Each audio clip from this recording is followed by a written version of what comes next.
السلام علیکم بچوں، کیا اب جانتے ہیں والدین کا ادب اسلام میں کتنا ضروری ہے؟ آئیے جانتے ہیں۔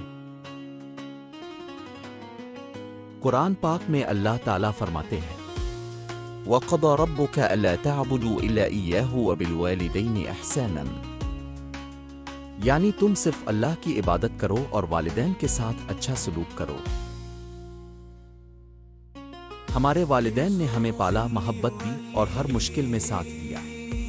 اب ہماری باری ہے ان کی خدمت کرنے کی۔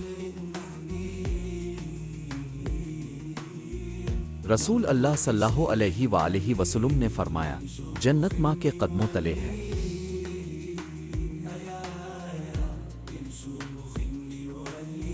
جو بچہ والدین کا ادب کرتا ہے وہ اللہ کا پسندیدہ بندہ بن جاتا ہے اور اس کا انجام جنت ہوتا ہے۔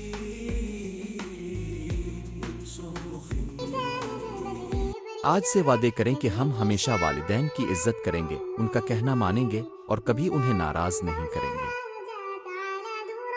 تو مسلم زون کو سبسکرائب کرنا نہ بھولیے۔ اللہ حافظ بچوں۔